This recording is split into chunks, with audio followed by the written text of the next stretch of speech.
the number of apps, proliferation of apps, especially around creativity, there's so many resources now that are fantastic for multimedia creation on Chromebooks. Welcome to today's episode of the Easy EdTech podcast. You might be used to joining me on Tuesdays for new episodes, but today I've got a special bonus episode for you in partnership with Lenovo Education, and I'm excited to bring you another special bonus episode on a Sunday. If we haven't met before, my name is Monica Burns. I'm a former New York City public school teacher, and I've been out of the classroom for a few years now, leading professional development for educators and writing about all things EdTech on my blog, classtechtips.com. Before we jump into today's episode, a quick reminder, you can head to my website, classtechtips.com/podcast for all of the show notes and resources from today's episode. And if you're listening to this episode on a podcast player like Apple Podcasts, Spotify, or maybe even Google Podcasts, you should see a link in the description that you can click on as you're listening today. It'll take you to all of the resources we mention. This episode is sponsored by Lenovo Education. Lenovo Education helps provide a safe, accessible, and collaborative experience for K-12 students. Educators have new opportunities to inspire curiosity, while administrators can benefit from cost-effective and time-saving innovation. Today's episode is titled Creativity, Collaboration, and Assessment with Chromebooks in partnership, a bonus episode with Lenovo Education. And I'm so excited for you to hear my conversation with Delia DeCourcy from Lenovo Education. We talk all about these three big topics: creativity, collaboration, and assessment, and what's new with Chromebooks. Let's dive into the conversation. Welcome to the podcast today. I am so excited to chat with you about creativity and collaboration and assessment with Chromebooks. But before we jump into all of those pieces together, would love to hear a little bit about your role in education. What does your day-to-day look like? Hi, Monica. Great to be here. What does my day-to-day look like? Well, no two days are really the same. I am the worldwide education portfolio manager at Lenovo, and I've been doing that for about 4 years. And before Lenovo, I was an educator for 25 years doing, first I was a middle school English teacher, and then I was an assistant principal, and I've been a professional development consultant. So I took all of that experience and knowledge and have brought it into my role at Lenovo. And I work on strategy globally. So we work with all of the regions to drive our global education strategy at Lenovo. And I also function as a subject matter expert. So doing podcasts like this one, speaking at conferences, sometimes writing articles, and really providing the customer perspective when the customer is not able to be in the room. On new initiatives, and of course on what should our strategy look like, what's going on in education globally. There are some trends that are similar across the globe, but then of course there are differences in each region. So it's a really exciting job. I get to talk with people all over the world every week, and I love that. Well, with all of those different pieces and the different roles that you've held, and as we're talking today about Chromebooks and what it can mean to support creativity, assessment, and collaboration in the classroom, I'm just so excited to hear your perspective. But before we jump into those three categories, can you share a bit about what sets Chromebooks apart from other types of devices students and teachers use? Sure. Well, so my last job in a public school district, I was a director of digital learning, and we used Chromebooks. So have a lot of firsthand experience with that, what sets them apart. I mean, I think, so first of all, I do want to sort of make a bit of a caveat. I'm not suggesting, as we talk about Chromebooks in this conversation, that they're the right device for everybody all the time, right? So at Lenovo, we're really concerned about making sure that students and teachers have the right device for the kind of work that they need to be doing. So for example, a CTE teacher who's teaching game design, the Chromebook is not the right device for them, right? They need a powerful workstation. But for a lot of the work that students and teachers do, the kinds of work that they do, a cloud-based device like a Chromebook that's lightweight, that, is portable. It's really easy for IT admins to manage on a large scale in a district.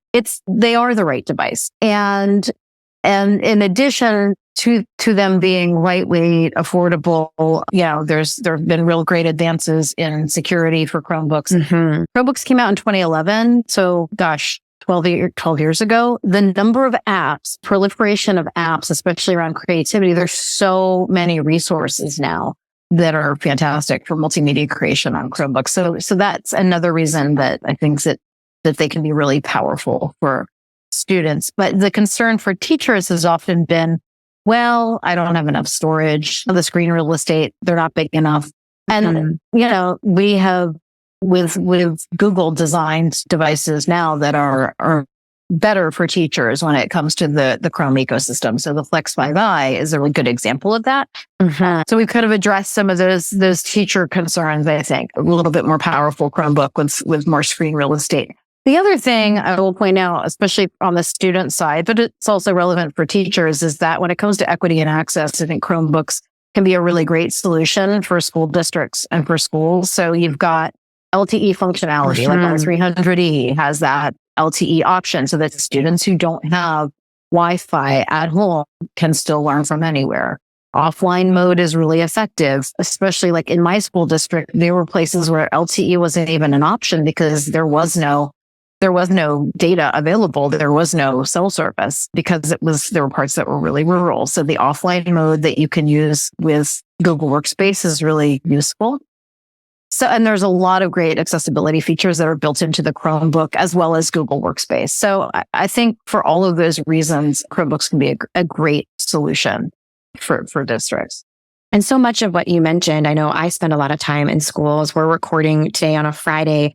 Thursday, yesterday, I was with a school in St. Louis, and I'm in a lot of different spaces where I see teachers navigating different devices and having the same sort of conversations around what students need, right? Just like you mentioned. And as we get back to these three categories of creativity, assessment, and collaboration, I'd love to start with that first one. And you mentioned a little bit about creativity and some of the things that are available now that might not have been available for educators and students in the past. What are some of the most innovative ways you've seen teachers use Chromebooks to boost creativity in their classroom?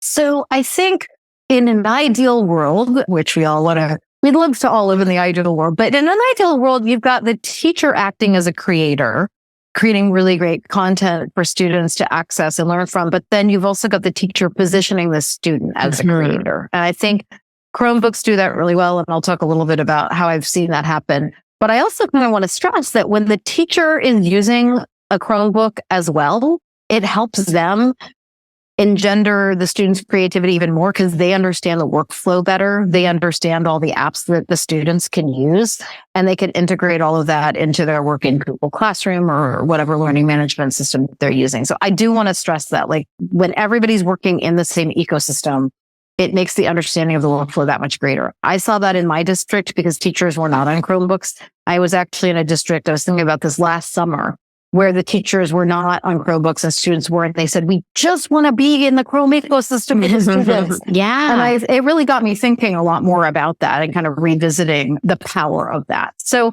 when it comes to supporting students' creativity in the classroom, helping them be able to show their learning in creative ways. And the apps that I've seen teachers use that do that. Well, one, of course, is the apps in the Google Workspace. So whether it's slides, docs, those are some of the most basic and the baby steps, especially when students are in elementary, we see teachers using. But then you've got Book Creator, which I know you hosted someone from Book Creator on your podcast, I think a week or two ago. And we love Book Creator. It's such a fantastic multimedia option. And Explain Everything. Well, I will say, these are Lenovo creativity apps for Chromebooks. So this is our toolbox that we recommend. So Book Creator, Explain Everything, which is a digital whiteboarding tool that has become more and more powerful over time.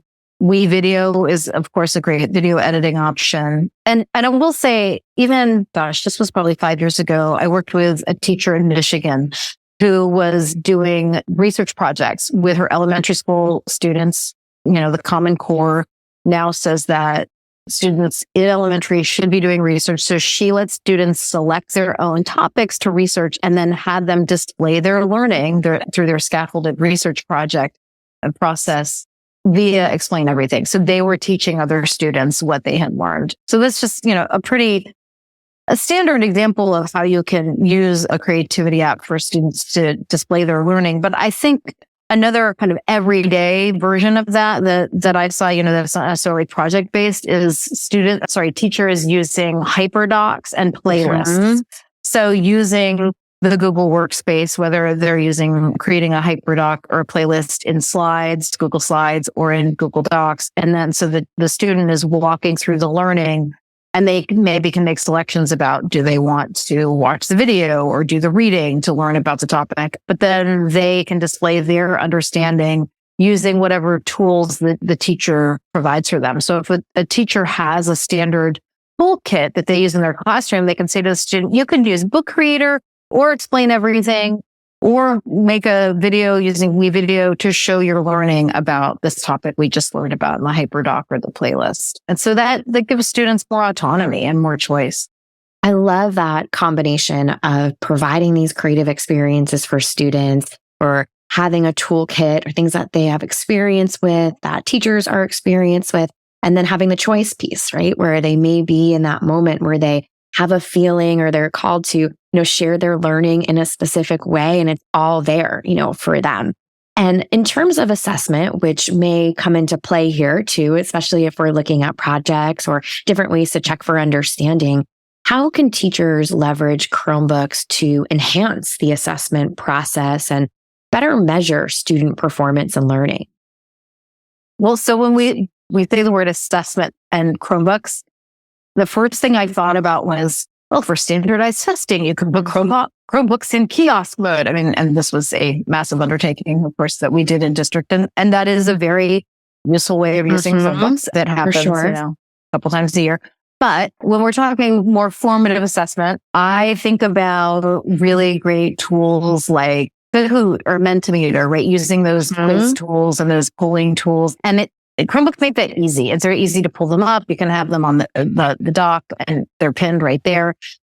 But then also I think educators want to use the apps where you've got built-in formative assessment, like Edpuzzle, where kids are watching a video, and then throughout the video, there's a question that the teacher has inserted to see if students understand what it is they're watching, or Nearpod or Peer Deck, where there's the learning and the engagement at the same time. The other thing I think about, though, as we're discussing creativity and assessment, is what's happening with artificial intelligence and generative AI, and how assessment is changing and is going to continue to change as teachers have to be more creative in the assessments that they design to really understand if students have learned. I think assessments have to become more specific, more personalized, and the creativity tools that Chromebooks host and make it easier for teachers to launch and then receive and grade assessments. So creativity tools, I think, will continue to be critical in this age of generative AI, where it's easy for students to plug in a question and get an answer back, copy, paste, and submit that. We don't want them doing that. We want them creating and displaying their learning. And I'm so glad that you made that connection, because it's been front of mind for, I'm sure, many of your conversations. I know in my conversations with educators. So, that understanding, that assessment, we're talking about it in a Chromebook environment, goes right alongside with the creativity component, how kids are sharing their learning, and just all of the options there. And maybe they're working independently, or maybe there's a level of collaboration there too. It's just something I want to make sure we talk about today. It's such an important skill for students and teachers, right? Teachers use technology to collaborate with colleagues. Students work with partners and classmates and small groups on a mission to accomplish different goals. And, could you provide some examples of how Chromebooks can really enhance collaboration in the classroom?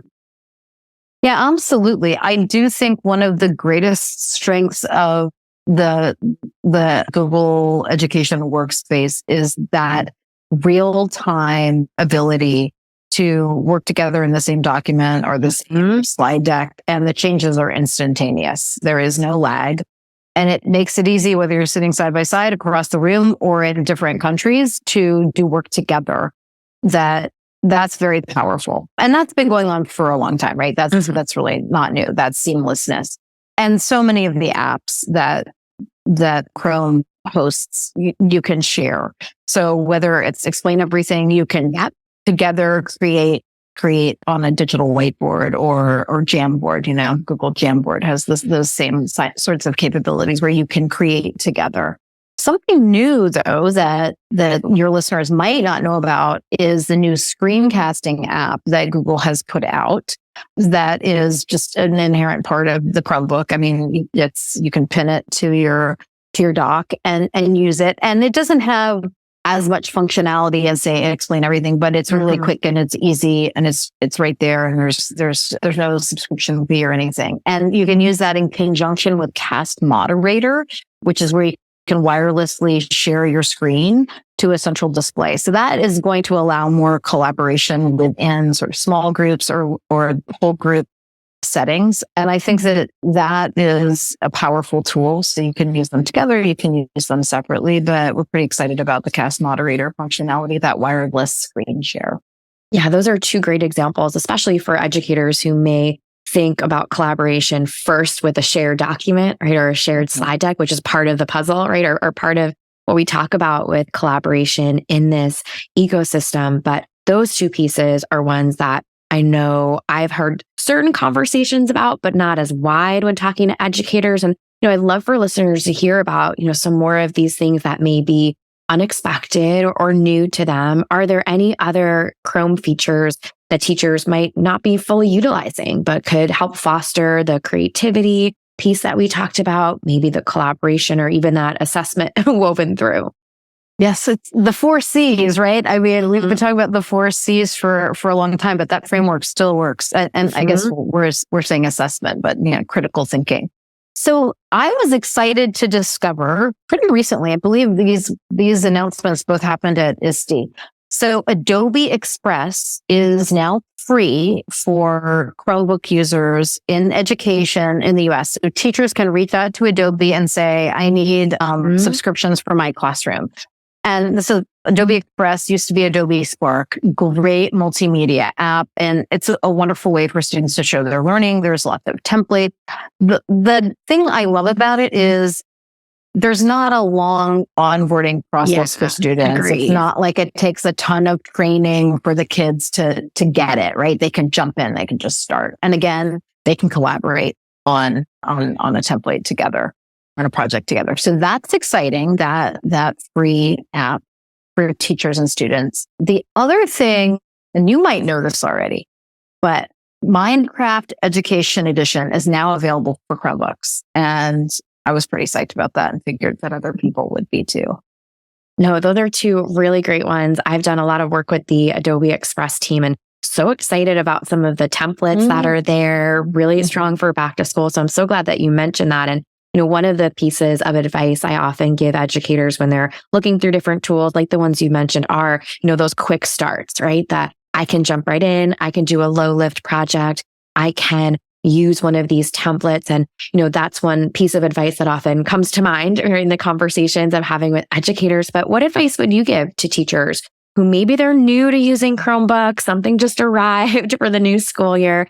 How can they maximize its potential for assessment, creativity, and collaboration this school year? Well, I think I'll reiterate something I mentioned earlier in our conversation, which is deciding what your toolbox is. I think just as teachers can become overwhelmed by the number of tools that are out there, students can too. So I think depending on the age that you teach, you might say, this is our toolbox. These are our 4 key tools that we use that are kind of our go-tos. And you make sure students know how to use them. And maybe introduce one each week for the first few weeks of school, or one every 2 weeks. Although if you've got students who are older, you can encourage them to figure out what their toolbox is, and help let them become experts in using those tools and even have them share that learning with other students. And that helps to get them ready for the work world and the world they might, encounter in college. What are your go-to tools? So that's one thing. And a resource to help teachers with that is the Google for Education app hub. Mm-hmm. Most people kind of think of the Play Store, the Google Play Store as the go-to, but Google did recently release the Google for Education app hub. And there are 25 key apps that are highlighted for education, and many that are highlighted sort of work the most seamlessly with Chromebooks and the Chrome OS. So it's a good place to start if you are really getting into the world of Chrome and Chromebooks more recently. I think even if you've been in it for a while, right? It's a good resource. Yeah.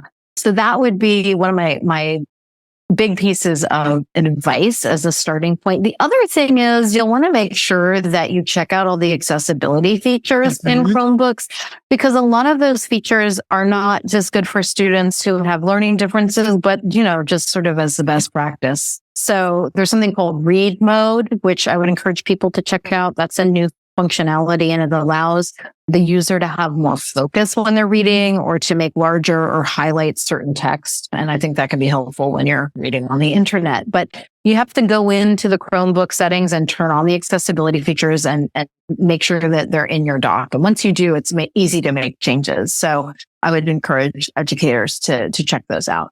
Those are great pieces of advice, and we'll link out for listeners so they're able to explore those places.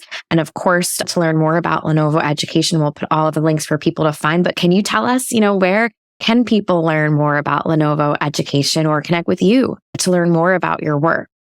Oh, well, I am happy for people to connect with me via email at dedecourcy@lenovo.com. And I'm happy to share my email with you so you can put that in the show notes. And I'll also share the Lenovo web address so people can check out the Lenovo Education site on our Tech Today website. Well, thank you so much for your time today, for answering all these questions and sharing such great strategies and resources around creativity and assessment and collaboration on Chromebooks. Really appreciate your time. Thank you, Monica. It's been great talking to you. This was such a fun conversation, and let's finish up with a few key points from today's episode. Provide students with choice in their creative endeavors. Consider how assessment routines can incorporate creativity. Collaboration can take so many forms in the classroom. Remember, you can find the show notes and the full list of resources from this episode at classtechtips.com/podcast, including all of the ways to connect with the team at Lenovo Education. A big thank you to today's sponsor, Lenovo Education. To learn more about how Lenovo Education provides expertise and trusted technology solutions to help transform the learning experience, visit www.lenovo.com/education. If you're listening to this episode on Apple Podcasts or Google Podcasts or Spotify, don't forget to hit the follow button. When you follow along with the podcast, each new episode will download for you automatically so you don't miss a thing. And if you have a moment and are feeling extra helpful today, please leave a rating or review for the podcast. It helps other educators find episodes like this one when they're searching for topics on EdTech in their podcast app. Have a great week and check back on Tuesday morning for another new episode of the Easy EdTech podcast.